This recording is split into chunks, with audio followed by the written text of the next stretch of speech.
أعوذ بالله من الشيطان الرجيم بسم الله الرحمن الرحيم واللاتي يأتين الفاحشة من نسائكم فاستشهدوا عليهن أربعة منكم فإن شهدوا فأمسكوهن في البيوت حتى يتوفاهن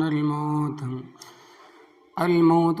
أو يجعل الله لهن سبيلا واللذان يأتيانها منكم فآذوهما فإن تابا وأصلحا فأعرضوا عنهما إن الله كان توابا رحيما إنما التوبة على الله للذين يعملون السوء بجهالة ثم يتوبون من قريب فأولئك يتوب الله عليهم وكان الله عليما حكيما وليست التوبة للذين يعملون السيئات حتى إذا حضر أحدهم الموت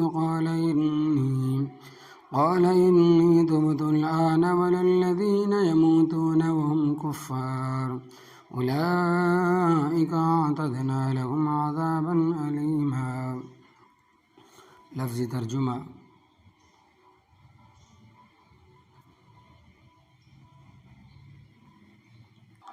سورہ النساء آیت نمبر 15 تا 18. واللاتی اور وہ عورتیں یاتینا جو کرتی ہیں الفاحشہ بے حیائی من نسائکم تمہاری عورتوں میں سے فاستشہدوا پس تم گواہ بنا لو علیہن ان پر اربعۃ منکم 4 مرد اپنے میں سے فإن شہدوا پس اگر وہ گواہی دے فامسکوہن پس ان کو روک رکھو فی البیوت گھروں میں حتی یتوفاہن الموت یہاں تک کہ ان کو اٹھا لے موت او یجعل اللہ یا بنائے اللہ تبارک و تعالی لہن ان کے واسطے سبیلاً کوئی راستہ والذین اور وہ 2 مرد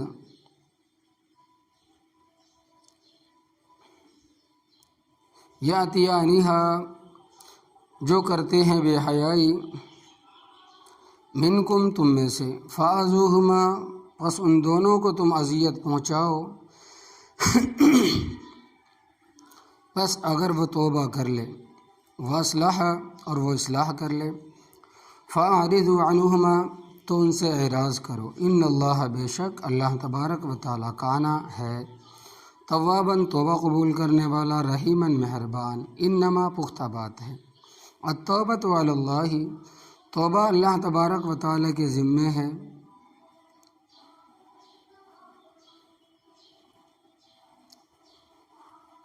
للذین ان لوگوں کے واسطے یعملون جو کرتے ہیں السوء بے حیائی بجہالت جہالت کی وجہ سے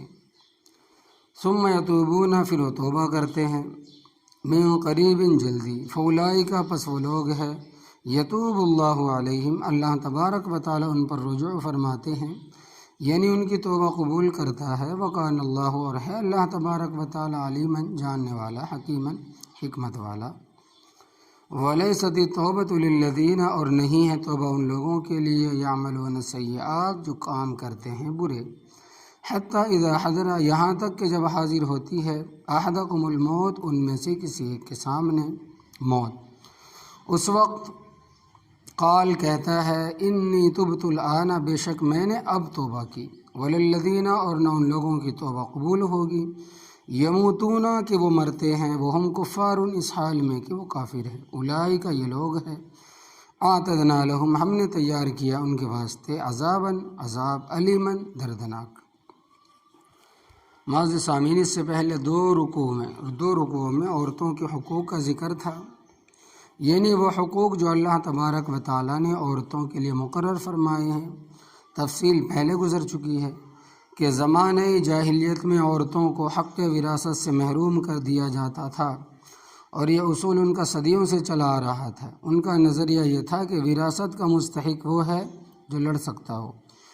کیونکہ انہوں نے لڑائی کو مقصد حیات بنا لیا تھا. یہاں تک کہ اگر کوئی شخص فوت ہوتا اور اس کی بیوی حاملہ ہوتی تو وہ وصیت کر کے مرتا کہ اگر لڑکا پیدا ہوا تو اس کا میرا پیغام دینا کہ فلاں میرا دشمن ہے، اس کو قتل کرنا ہے۔ یعنی بچوں کو پیدائش سے پہلے ہی قتل و قتال کی وصیتیں ہوتی تھی، اور چونکہ عورتیں عموماً لڑ نہیں سکتی اس لیے ان کو وراثت کا حق نہیں ملتا تھا۔ اللہ تبارک و تعالیٰ نے اس اصول کو غلط قرار دیا اور عورتوں اور مردوں کے حصے مقرر فرمائے۔ تو پہلے دونوں رکوعوں میں عورتوں کے حقوق کا بیان تھا، اب ان حقوق کا ذکر ہے جو عورتوں کے ذمہ ہے، یعنی عورتوں پر جو پابندیاں ان کو بھی سامنے رکھے۔ شریعت نے یک طرفہ کارروائی نہیں کی بلکہ دونوں پہلوؤں کو واضح کیا۔ اصولی طور پر جب بیٹی باپ کے گھر ہو تو اس کی تعلیم و تربیت اور نگرانی باپ کے ذمہ ہے۔ اگر باپ فوت ہو جائے تو دادا کے ذمہ ہے، اگر دادا فوت ہو جائے تو چاچا تائیوں کے ذمہ ہے، اگر وہ بھی نہیں ہے تو پھر بھائیوں کے ذمہ ہے۔ یعنی اس کی دینی اخلاقی تربیت، خوراک، لباس، رہائش، علاج، معالجہ وغیرہ شریعت نے اس کے ذمہ لگائے۔ اگر کوئی باپ طاقت کے ہوتے ہوئے اولاد کا علاج نہیں کراتا، خوراک کا انتظام نہیں کرتا، گرمی سردی کا لباس مہیا نہیں کرتا تو وہ باپ گنہگار ہے۔ عورت کی شادی ہو جانے کے بعد یہ سارے حقوق خاوند کے ذمہ ہے۔ اگر خاوند اس سلسلے میں کوتاہی کرے گا تو اللہ تبارک و تعالیٰ کے یہاں مجرم ہوگا۔ ہاں اگر بے بس ہے تو سزا سے بچ جائے گی، یعنی ہوڈ حرام بھی نہیں، کام کوشش بھی کرتا ہے مگر قسمت ساتھ نہیں دیتی، پھر وہ مجبور۔ عورت کے ذمہ حقوق ہے، ان میں سے ایک یہ بھی ہے کہ شریعت نے اس کو حکم دیا ہے کہ وہ کسی غیر محرم کو خاوند کی اجازت کے بغیر گھر پر نہ آنے دے، اور خاوند بھی کسی کو گھر آنے کی اجازت اس وقت دے جب وہ خود گھر میں موجود ہو۔ اپنی غیر حاضری میں کسی کو اجازت نہیں دے سکتا۔ مرد کو بھی اجازت نہیں ہے کہ مرد گھر پر نہ ہو اور اس کی دوست ملنے کے لیے آئے، نہیں۔ نبی کریم صلی اللہ علیہ وسلم سے سوال کیا گیا کہ حضرت دیور اور جیٹ بھی تو ہوتے ہیں، یعنی خاوند کے چھوٹے بھائی بڑے بھائی، تو نبی کریم صلی اللہ علیہ وسلم نے فرمایا کہ ان کا بھی تنہائی میں آنا نری موت ہے، یعنی کہ دیور تو موت ہے۔ ہاں اگر گھر میں ماں باپ یعنی بہن بھائی موجود ہے، یعنی گھر آباد ہے، تو دیور بھی آ سکتے، جیٹ بھی آ سکتے ہیں۔ نبی کریم صلی اللہ علیہ وسلم نے فرمایا کہ جس عورت کے ساتھ غیر محرم ہوگا، تیسرا وہاں شیطان ہوگا۔ بہت کم لوگ ایسے ہیں جن میں خدا خوفی ہو، اور ایسے اللہ تبارک و تعالیٰ کے بندے بھی موجود ہیں، مگر شریعت نے عمومی ایک ضابطہ بیان فرمایا کہ کوئی غیر محرم کسی کے گھر نہیں آ سکتا، حتیٰ کہ 7-10 سال کے نابالغ بچے جو پہلے گھروں میں آتے جاتے ہیں، بالغ ہو جانے کے بعد ان کو بھی منع کر دیا گیا، اب وہ گھر میں نہیں آ سکتے، جیسا کہ سورہ نور کے اندر اس کا حکم موجود ہے۔ عورتیں یہ نہیں کہہ سکتی کہ ہمارے پاس ہی پلے بڑے ہیں اور انہی گھروں میں کھیلتے رہے ہیں، کیونکہ اس وقت نابالغ تھے، اب بالغ ہو گئے۔ میں کہتا ہوں کہ شرعی اصولوں کی پابندی کی جائے تو انشاءاللہ العزیز کوئی خرابی پیدا نہیں ہوگی۔ خرابی اس وقت پیدا ہوتی ہے جب انسان شرعی حدود کو پھلانگتا ہے۔ اللہ تبارک و تعالیٰ فرماتے ہیں کہ واللاتی، اور وہ عورتیں یاتین الفاحشۃ، جو کرتی ہے بے حیائی، من نسائکم، تمہاری عورتوں میں سے۔ یہاں فاحشہ سے مرد زنا کا مرتکب ہونا ہے، یہاں فاحشہ سے مراد زنا کا مرتکب ہونا ہے، تو جب وہ یہ حرکت کرے فاستشہدوا علیہن، کہ تم گواہ بنا لو ان پر، اربعۃ منکم، اپنے میں سے 4، یعنی مردوں میں سے 4 گواہ بناؤ، اس لیے کہ زنا کے سلسلے میں 1,00,000 عورت بھی گواہی دے تو اس کی کوئی حیثیت نہیں ہے، لہذا 4 مرد گواہوں کے لیے بھی خاصی شرائط ہے۔ اگر مرد 4 ہے گواہ تو اس کے لیے بھی بہت شرائط ہے، جن میں سے موٹی موٹی یہ ہے کہ اگر کوئی شخص بغیر کسی شرعی عذر کے ایک نماز چھوڑ دے، جو شخص بغیر کسی شرعی عذر کے ایک نماز چھوڑ دے تو اس کی گواہی منظور نہیں ہوگی جب تک وہ کھلے بند توبہ نہ کرے۔ عذر کا مطلب یہ ہے کہ ایک آدمی سویا ہوا ہے، اس کو جگانے والا کوئی نہیں، اور نماز کا وقت نکل گیا ہے، تو یہ جب بیدار ہوگا تو نماز کو قضا کرے گا، تو اس وقت پر نماز نہ پڑھنا عذر کی وجہ سے ہوا۔ اسی طرح اگر کوئی شخص بغیر کسی شرعی عذر کے ایک روزہ چھوڑ دے تو وہ بھی مردود الشہادت ہے۔ اسی طرح اگر کسی شخص کے متعلق جھوٹ بولنا ثابت ہو جائے کہ اس نے فلاں موقع پر جھوٹ بولا تھا، چاہے ایک دفعہ ہی جھوٹ بولا ہو، اس کی بھی شہادت قبول نہیں ہوگی۔ اسی طرح اگر کوئی شخص بغیر کسی شرعی عذر کے نماز باجماعت ادا نہ کرے تو اس کی گواہی کو بھی شریعت تسلیم نہیں کرتی۔ اسی طرح اگر کوئی شخص بغیر شرعی عذر کے جمعہ چھوڑ دیتا ہے تو یہ بھی مردود شہادت ہے۔ خیر القرون کے زمانے میں اس بات کا تصور بھی نہیں تھا کہ اذان ہونے کے بعد معذوروں کے علاوہ کوئی مسجد میں نہ پہنچے۔ آج تو ہم میں سے کوئی شاذ و ناز ہی شرعی گواہ ہوگا جو ان شرائط پر کھرے اترے۔ تو فرمائے کہ فَإِن شَهِدُوا، پس اگر وہ 4 مرد گواہی دے دیں تو فَأَمْسِكُوهُنَّ، پس ان کو روک رکھو، فِي الْبُيُوتِ، گھروں میں، کہ وہ گھر سے باہر نہ نکلے۔ اب وہ گھر سے باہر ایک قدم بھی نہیں رکھ سکتی، حتیٰ يَتَوَفَّاهُنَّ الْمَوْتُ، یہاں تک کہ ان کو اٹھا لے موت۔ یہ پہلا حکم تھا کہ جب کسی عورت سے بدکاری ثابت ہو جاتی تو اس کو گھر میں پابند کر دیا جاتا تھا، اب یہ حکم نہیں۔ چنانچہ فرمائے کہ او یجعل اللہ لہن سبیلا، یہ بنائے اللہ تبارک و تعالیٰ ان کے واسطے کوئی راستہ، وہ راستہ اللہ تبارک و تعالیٰ نے بنا دیا کہ اگر شادی شدہ مرد یا عورت زنا کرے اور وہ اس کا اقرار کرے یا شرعی طور پر گواہی موجود ہو، جو گواہی دے تو شادی شدہ مرد اور عورت کو سنگسار کیا جائے گا، مرد کو بھی عورت کو بھی، یا ان میں سے ایک شادی شدہ ہو اور ایک غیر شادی شدہ ہو تو شادی شدہ کو سنگسار کیا جائے گا اور غیر شادی شدہ کو 100 کوڑے مارے جائیں گے۔ یعنی غیر شادی شدہ زانی کی سزا کم ہے اور غیر شادی شدہ کی سزا فاجلدوا کل واحد منہما 100 جلدہ، تو مارو تم ان میں سے ایک کو 100 کوڑے۔ تو اس دوران اگر مر جائے تو بے شک مر جانے دو، مگر شریعت کا قرآن کا حکم ہے، اللہ تبارک و تعالیٰ کا کلام ہے، ضروری ہے۔ اگر یہ شرعی سزائیں نافذ ہوں تو بدکاری کبھی نہ ہو۔ 4 سال کے دوران طالبان کے علاقے میں صرف 3-4 قتل ہوئے ہیں۔ قرآن کریم کے حکام کے مطابق قاتلوں سے قصاص لیا گیا، پھر یہ جرم نہیں ہوا۔ طالبان کو بے دین انگریزی ذہن کے لوگ جابر اور ظالم کہتے، اور شرع حدود کو ظالمانہ، جابرانہ اور وحشیانہ سزا کہتے ہیں۔ بھائی سوال یہ ہے کہ جو تمہارا مخالف اور باغی ہو اس کے لیے تو پھانسی کا قانون ہو، اور جو رب تعالیٰ کا مخالف اور باغی اس کی سزا کیا ہے؟ کیونکہ شادی شدہ زانی کو رجم کرنا، ڈاکوؤں کو سولی پر لٹکانا، ہاتھ پاؤں کاٹنا، چور کا ہاتھ کاٹنا اور غیر شادی شدہ کو 100 کوڑے مارنا اللہ تبارک و تعالیٰ کے حکام ہیں،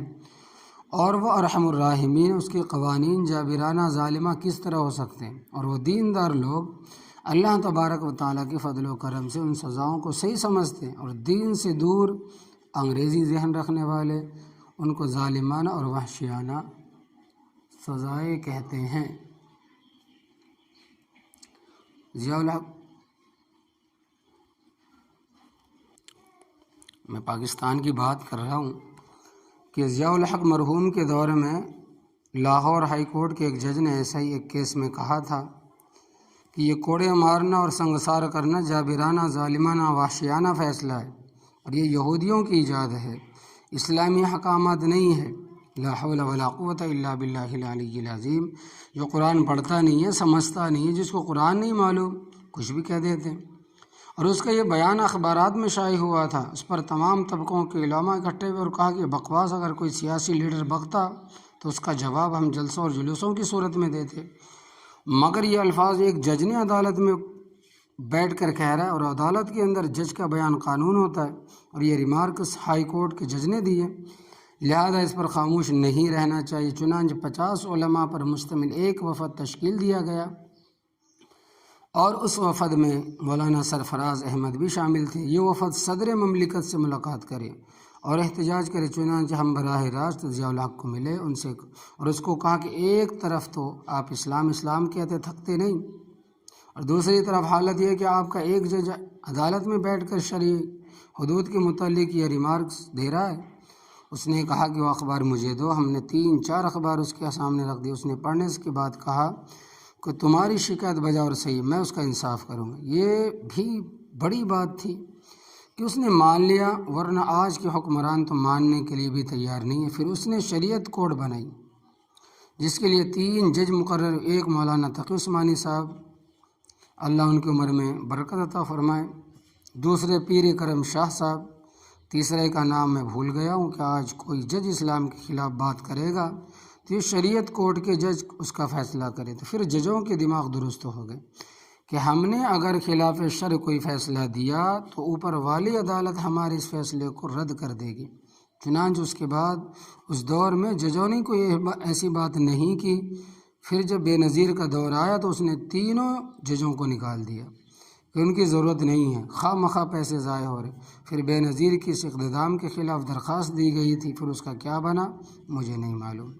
آگے اور مسئلہ ہے، فرمایا کہ واللذانی، اور وہ 2 مرد، یاتیانہا منکم، جو کرتے ہیں بے حیائی تم میں سے، یعنی وہ مرد 2 مرد آپس میں بے حیائی کرتے ہیں، فآذوہما، پس تم ان دونوں کو اذیت پہنچاؤ، پس فإن تابا، پس اگر توبہ کر لے، وأصلحا، اور اصلاح کر لے، فأعرضوا عنہما، تو ان سے اعراض کرو، درگزر کرو اور آئندہ ان کو کوئی ایذا نہ دو۔ ان اللہ، بے شک اللہ تبارک و تعالیٰ، کان تواب الرحیم، ہے توبہ قبول کرنے والا اور مہربان۔ ہم جنس پرستی کے مرتکب کے سلسلے میں یہ حکم شروع میں تھا، اب حکم یہ ہے کہ یعنی اگر مرد آپس میں بے حیائی کا ارتکاب کرے تو امام شافعی رحمۃ اللہ علیہ فرماتے ہیں کہ اگر شادی شدہ ہے تو رجم کیا جائے گا، اور اگر غیر شادی شدہ ہے تو 100 کوڑے اس کو بھی مارے جائیں گے۔ یعنی جو زنا کا حکم وہی اس فعل کا حکم۔ اور امام ابو حنیفہ رحمۃ اللہ علیہ کا فتویٰ ہے کہ دونوں کو کسی دیوار کے نیچے کھڑا کر دو، اوپر سے دیوار کو گرا کر مار دو۔ اور اب تو یورپ کے بعض علاقوں مثلا برطانیہ میں یہ قانون پاس ہوا ہے کہ باقاعدہ مرد کے ساتھ شادی کر لے تو کوئی حرج نہیں، ان کو وہی حقوق حاصل ہوں گے جو میاں بیوی کو حاصل ہوتے۔ لا حول ولا قوت الا باللہ العلی العظیم۔ بے ایمان بے حیائی کی حدیں پھلانگ گئے ہیں، رب تعالیٰ نے جو فطرت بنائی ہے ان خبیثوں نے اس فطرت کو برباد کر دیا۔ تو یہ ابتدائی حکم تھا کہ ان کو سزا دو تاکہ وہ آئندہ اس قسم کی برائی کا ارتکاب نہ کرے۔ اسی لیے شریعت کہتی ہے کہ جب لڑکا لڑکی بالغ ہو جائے تو فوراً ان کی شادی کا انتظام کرو۔ اگر والدین نے شادی کا انتظام نہ کیا اور لڑکی نے گناہ کا ارتکاب کیا تو ماں باپ بھی مجرم ہے، گنہگار ماں باپ بھی ہوں گے۔ اور یہاں تو ہمیں معلوم ہے کہ 30 سال کی عمر کو بچیاں پہنچ جاتی ہے اور ماں باپ کو ان کی شادی کا فکر ہی نہیں، شادی کی کوئی فکر نہیں۔ اور لڑکوں کا بھی یہی حال ہے، اور یہی چیز خرابی کی جڑ ہے، اس کو ختم کرنا چاہیے اور شرعی اصولوں کی پابندی کرنی چاہیے۔ انما التوبۃ علی اللہ، پختہ بات ہے، توبہ اللہ تبارک و تعالیٰ کے ذمہ ہے، للذین، ان لوگوں کے لیے، یعملون السوء بجہالۃ، جو کرتے ہیں بے حیائی جہالت کی وجہ سے، ثم یتوبون من قریب، پھر وہ توبہ کرتے ہیں جلدی، فاولئک یتوب اللہ علیہم، پس وہ لوگ ہیں ان پر اللہ تبارک و تعالیٰ رجوع فرماتے، یعنی ان کی توبہ قبول فرماتے۔ مکان اللہ علیما حکیما، اور ہے اللہ تبارک و تعالیٰ جاننے والا اور حکمت والا۔ اور یہ بات بھی میں کئی دفعہ سمجھا چکا ہوں کہ توبہ کا یہ معنی نہیں کہ زبان سے کہو کہ استغفر اللہ ربی من کل ذنب واتوب الیہ اور توبہ ہو گئی، بلکہ توبہ کی کچھ شرائط ہے، کچھ شرطیں، اور یہ کہ اللہ تبارک و تعالیٰ کے وہ حقوق جن کی قضا ہے، مثلا نماز ہے، روزہ ہے، جب تک ان کی قضا نہیں کرے گا تو توبے کی کوئی حیثیت نہیں ہے اور بری ذمہ نہیں ہوگا۔ یعنی اگر کسی کے ذمہ ایک روزہ ہے یا ایک نماز ہے تو جب تک ان کی قضا نہیں کرے گا معاف نہیں ہوں گے، چاہے کروڑ مرتبہ بھی سجدے میں گر کر توبہ کرے۔ ہاں اگر کسی نے شراب پی ہے، زنا کیا ہے یا میدان جنگ سے بھاگا ہے، سچے دل سے توبہ کرے، اللہ تبارک و تعالیٰ معاف فرمائیں گے۔ اسی طرح حقوق العباد کے متعلق ابھی یاد رکھنا کہ جب تک وہ ادا نہیں کرے گا معاف نہیں ہوں گے۔ ولیست التوبۃ، اور نہیں توبہ، للذین ان لوگوں کے لیے یعملون السیئات جو کرتے ہیں برے کام، حتی اذا حضر احدهم الموت یہاں تک کہ جب حاضر ہوتی ہے ان میں سے کسی ایک کے سامنے موت، تو اس وقت قال کہتا ہے انی تبت الآن، بے شک میں نے اب توبہ کی، یعنی مرتے وقت کہتا ہے کہ میری توبہ نزا کے وقت کی توبہ قابل قبول نہیں ہے، مرنے کے وقت نزا کی حالت میں جو توبہ کرے گا وہ قابل قبول نہیں ہے۔ وللذین، اور نہ ان لوگوں کی توبہ قبول ہوگی، یموتون وہم کفارن کے مرتے ہیں اس حال میں کہ وہ کافر ہے، یعنی کفر کی حالت میں مرتے ہیں کہ سینے میں کفر بھی ہے اور ساتھ ساتھ توبہ بھی کرتے ہیں، اس توبہ کا کوئی معنی نہیں ہے۔ ہاں صحت ہو، ہوش و حواس قائم ہو، کفر و شرک کو چھوڑ کر توبہ کرے تو توبہ قبول ہوگی۔ اولئک اعتدنا لهم عذابا علیما، یہ لوگ ہیں تیار کیا ہے ہم نے ان کے لیے دردناک عذاب جس میں وہ جلیں گے۔ اللہ تبارک و تعالی ہمیں محفوظ عطا فرمائے، آمین یا رب العالمین۔